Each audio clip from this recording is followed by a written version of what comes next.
Nah, di sini ada perkembangan kognitif. Perkembangan kognitif permasalahannya yaitu adanya sikap menentang kepada orang tua karena telah memiliki pola pikir sendiri. Penyebabnya anak menjadi tidak nurut kepada orang tua, bersikap dengan keinginannya sendiri dan sering membangkang sehingga terkadang anak-anak yang seperti ini di luar mereka akan kelihatan seperti biasa saja gitu kan, seperti tidak ada masalah, mereka bersenang-senang seolah-olah tidak ada apa-apa. Akan tetapi mereka mempunyai alasan tersendiri juga kenapa sih mereka bisa membangkang, tidak nurut kepada orang tua gitu kan.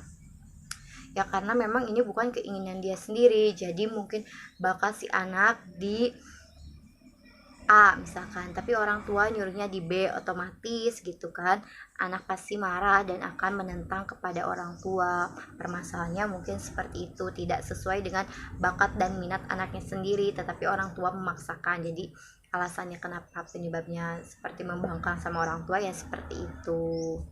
Nah, cara menanggulanginya, karena kita sudah yakin ya guru di sekolah itu selalu mengajarkan sopan santun, tata krama, dan bagaimana bersikap kepada orang tua.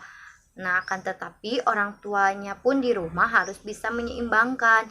Kalau permasalahan seperti ini, maka orang tua itu harus memperhitungkan segala aspek selengkap mungkin yang menyangkut kemampuan dasar intelektual atau IQ, lalu bakat khusus. Lalu di samping aspirasi atau keinginan orang tuanya, siswa yang bersangkutan. Terutama nih pada masa penjurusan atau pemilihan dan penentuan program studi. Nah, misalkan seperti masuk kuliah nih, fakultas. Kita ini pengen ke fakultas kedokteran, tapi orang tua mengharuskan kita ke fakultas keguruan. Nah, itu kan berarti tidak sesuai dengan minat dan bakat anak ya.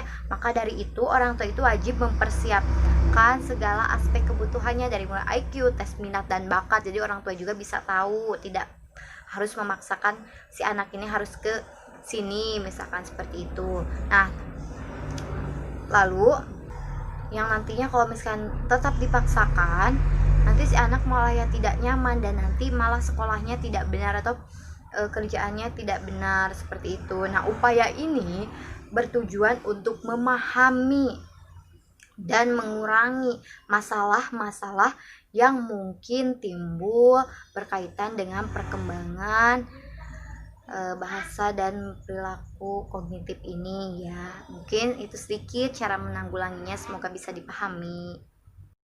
Nah, permasalahan kognitif yang selanjutnya yaitu ada gangguan keterlambatan berbicara atau speech delay. Penyebabnya yaitu menghambat segala hal yang berkaitan dengan produk bahasa dan kata-kata. Lalu seringnya anak bermain gadget juga itu merupakan penyebab keterlambatan berbicara, karena gadget itu menjadikan interaksi sosialnya itu menjadi berkurang sehingga menjadi pribadi yang introvert juga atau pemalu yang sebelumnya saya sudah bahas. Nah, karena anak itu keseringan bermain gadget sehingga dia tidak pernah berbicara, tapi dia selalu menatap saja layarnya seperti itu. Dia tidak pernah juga mungkin diajak ngobrol oleh orang tuanya, diajak ngobrolnya seperlunya, dan kebanyakannya dia bermain dengan handphone, entah itu bermain games atau YouTube, sehingga keterlambatan berbicaranya itu ya menghambat gitu. Permasalahan gadget ini juga sangat berbahaya sih ya. Jadi usahakan anak itu jangan terlalu keseringan untuk bermain gadget. Nah, cara menanggulanginya, untuk itu sebagian orang tua sebisa mungkin mampu mengkontrol dan memberikan pengawasan yang baik terhadap anak.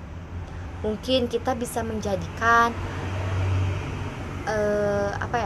menjauhkan anak dari handphone gitu dengan cara menakut-nakuti.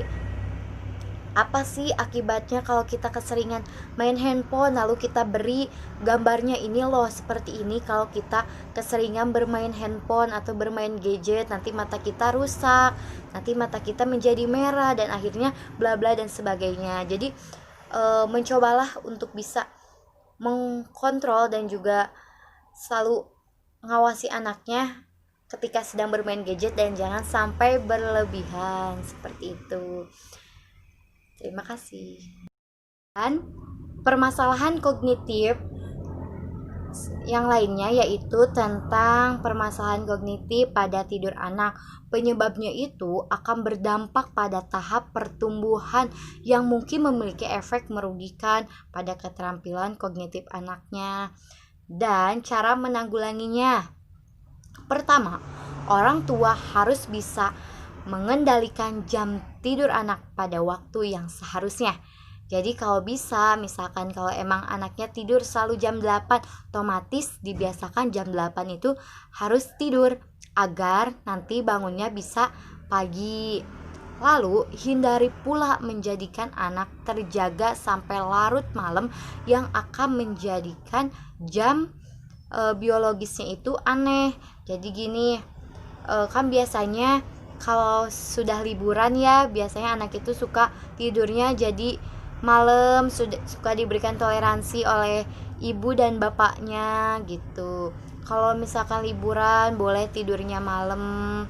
Nah, saat waktu liburan sudah selesai, maka sebaiknya harus mengembalikan kembali jam tidur anak seperti biasanya lagi, harus dibiasakan lagi. Dan kalau bisa saat liburan pun kita harus bisa mengawasi anak gitu, jangan sampai tidurnya itu terlalu larut malam meskipun dia sedang libur, karena nantinya kalau misalkan kebiasaan saat liburan tiba terus tidurnya selalu larut malam, nanti pas mau kebesokan sekolahnya lagi, nanti dia pasti akan tidurnya larut malam lagi, dan yang menyebabkan akhirnya di sekolah itu mengantuk. Jadi otomatis diusahakan meskipun saat liburan tidur harus seperti jam normal biasanya. Begitu. Mungkin sekian permasalahan kognitif anak. Selebihnya mungkin sekian presentasi permasalahan perkembangan peserta didik. Mohon maaf bila ada salah-salah kata atau berbicaranya kurang jelas dan videonya kurang bagus, karena saya juga sedang di tahap belajar, mohon dimaafkan.